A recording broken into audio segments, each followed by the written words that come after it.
2016. Guys, this is part 4 of the Nibiru system. It's one of my favorite. But let me say this first. I've had a lot of people really freaking out about this. And I remember back in 2012 when I first started on YouTube, I was showing the impacts and timings of coronal mass ejections and the resulting earthquakes. And I had the same reaction then from many YouTube channels, even from different scientific groups. And eventually everyone has come around and they watch them now the same way that I do. We've seen hundreds of them in the last 4 years. The same thing has happened with a couple of different things, but right here with this Jupiter system being what the ancients called Nibiru, I've never seen anything quite like this as far as reaction. Now, there's a couple reasons. One, I think the main one is so many people have survived with, as far as being popular on YouTube, by showing lens flares on 10-cent cameras on cell phones. Guys, if you don't see it with your naked eye and you believe someone says you can only see it with a 10-cent camera inside your cell phone, then think about this. When Operation Blue Beam happens, or when Satan is on this planet showing miracles, if you can be fooled by a lens flare and a 10-cent camera, you don't stand a chance. I think that's got a lot of them upset. But these are high-definition images of the solar wind coming from the sun, which is blacked out in the right so that you have this high-definition image. Imagine the strength that you're seeing. This video has everything to do with that, because when these solar winds pass our planet, in each of the planets, it creates the magnetic field. Now, this pink area called the bow shock is how far the sun's solar winds reach out. You notice all the planets are there. Jupiter, Saturn, Neptune, Pluto, all the way down. You've got terminal shock, the heliopause. This image, infrared of our sun, double red wings, infrared imaging. This is the layout of Jupiter's magnetopause, the magnetotail, which goes all the way back 403 million miles to the orbit of Saturn. Think about that, 7 million out front, but because of the solar wind, it goes back that far. Now, what happens if the solar wind of Jupiter reverses? Remember, it is the second largest object in the solar system. Its magnetic field is 18,000 times larger than our planet. What happens if something causes this giant magnetic field to reverse? Would we see it on the inner planets? Could that be possible? It is possible, and we've seen it before. Could it become so strong as the second largest object in the solar system, as its magnetic field increased as we were going through a solar minimum? Could that happen? This animation with real images of Jupiter in the center and its moons, remember it has 67 total known objects orbiting it. What would happen to that with a prolonged change of solar wind direction? Could an event happen to where there's Jupiter there, next to inline is the asteroid belt? That's what we've been talking about. You've got 60-something objects orbiting around Jupiter. This is a graphic, but it shows the sun and it shows the Earth. The magnetic lines that connect both of them are connecting every planet in the solar system, in our solar system. They're not straight lines, and that's important to understand. We'll point that out a little further. Let's go back a few months to April of this year, April 22nd, 2016. I put the red dot over here just to simplify it, because the solar wind is coming from that direction. You see the arrows? The Earth is the black dot, guys. A lot of you have seen this before, but just if you haven't, this has happened twice, back in 2012. It happened this April 23rd of this year. Let's take a look at anyway, we got solar stream, just like you were seeing in the first of this video, those golden waves of energy. They're coming from the sun with the arrows. Now, as we get into the April the 23rd, something happens. This went down for 4 days because of it. The solar stream reversed. Check this out. We were watching it recorded. I've got a couple of videos of it. It's called the magnetopause reversal. I think if you type that in, you can find the full videos. But that happened. What caused solar wind of this to overcome the solar stream from the sun? What was behind our planet? It was the worst collapse of the magnetopause I've ever seen, and all the energy was trapped inside that. Let's look at the planets on that day. Jupiter, the Earth and Mars and Saturn are on the bottom side of the sun. You see Venus at the top. You also have Mercury there. But the straight lines of magnetic connectivity, and each planet has them, you've seen it before, are not straight. Look at today's magnetopause model. See how each line is curved? The red dot is Mars, the yellow dot is Earth. And these interplanetary magnetic field lines, or IMF lines, are not straight.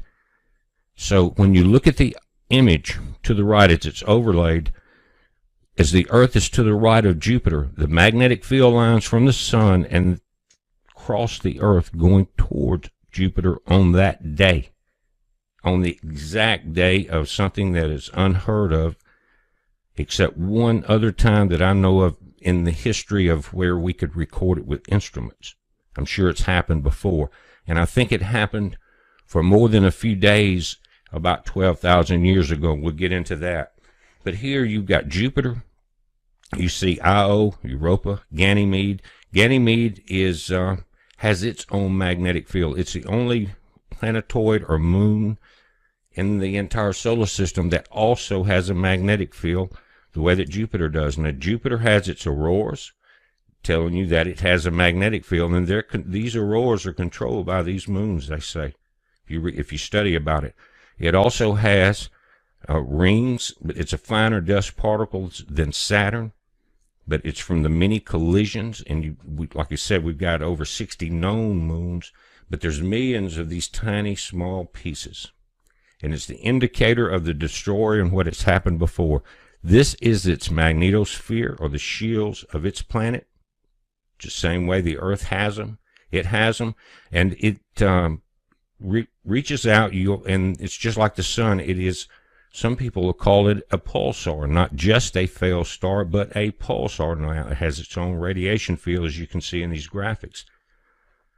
But with any disruption that would cause the magnetic reversal between Jupiter or any planet, Saturn, with some of these giants behind our Earth, you could, through any of this dust particles, any of these 66 moons, into the asteroid belt, you would see why NASA now theorizes that Jupiter has done this before. It created the moon, it created the asteroid belt. That's why the ancients called Jupiter Nibiru. Look through the other videos. Look at the timestamp here. We're going to see, as we get into next year, we're going back into March again, you're going to see Venus, the Earth, Mercury, and Jupiter line up again. It will be interesting at that point to watch the magnetopause. It'd be very interesting indeed to see what happens at that point. That's April 10th, 2017. Now, I'm not saying any days because it would take days for this to line up. Not a date setter because God says no one knows that day. But guys, 12,000 years ago, and I think I can prove it, something happened very similar to what we're talking about. And I think that was the last written legend that we know of about what was called Nibiru. Very important.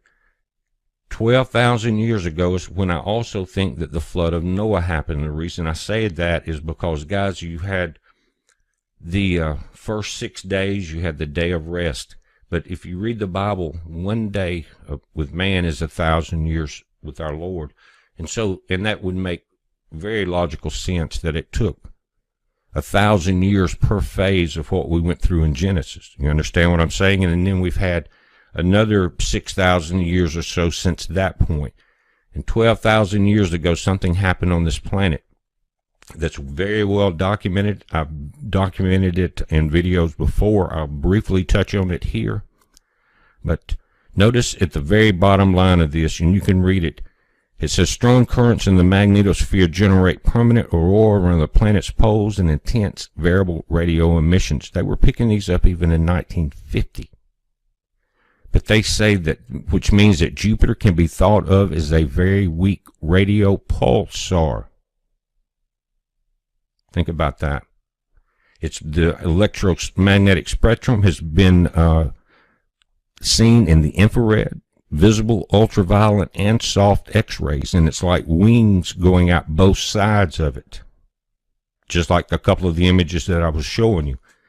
Guys, there's important information about this, and again, I know a lot of people, it's just so far-fetched that it's not quite grasping it, and some people are just afraid of it because it blows their solar flare cell phone camera theory away. But this is Jupiter. This is graphics of what the magnetic field would look like, very similar to our planet. Now, it varies a little differently because of the way the moons are. It has many more moons. We have one, and it has many more. This is Callisto, on the one of the larger moons, the 9th largest object in the solar system. It has its own magnetic field. To me, because of that magnetic field interacting with the magnetic field of Jupiter, that would be the main pinball if you had something change. And you just saw evidence of that magnetosphere change. It wasn't just one model. The Japanese models picked that up too. But when you start talking about something coming into the asteroid belt, it means chaos, and that has a lot to do with the name of the planet. Guys, you're not looking at the solar scape. You're looking at Robeson County, North Carolina, and something that happened 12,000 years ago, except there's thousands of these craters. There's a history behind this. It happened at the time the woolly mammoth became extinct. There were people that were Native American, Indians at that time, that survived it, and it happened at the time of the Great Flood, 12,000 or so years. It's a heads up. I will cover that in detail in part 5. Be safe. 16. Guys, this is part 4 of the Nibiru system. It's one of my favorite. But let me say this first. I've had a lot of people really freaking out about this. And I remember back in 2012 when I first started on YouTube, I was showing the impacts and timings of coronal mass ejections and the resulting earthquakes, and I had a chance. I think that's got a lot of them upset. But these are high-definition images of the solar wind coming from the sun, which is blacked out in the right, so that you have this high-definition image. Imagine the strength that you're seeing. This video has everything to do with that, because when these solar winds pass our Jupiter system, being what the ancients called Nibiru, I've never seen anything quite like this as far as reaction. Now, there's a couple reasons. One, I think the main one is so many people have survived with, as far as being popular on YouTube, by showing lens flares on 10-cent cameras on cell phones. Guys, if you don't see it with your naked eye and you believe someone says you can only see it with a 10-cent camera inside your cell phone, then think about this. When Operation Blue Beam happens, or when Satan is on this planet showing miracles, if you can be fooled by a lens flare and a 10-cent camera, you don't stand the same reaction then from many YouTube channels, even from different scientific groups. And eventually everyone has come around and they watch them now the same way that I do. We've seen hundreds of them in the last 4 years. The same thing has happened with a couple of different things, but right here with this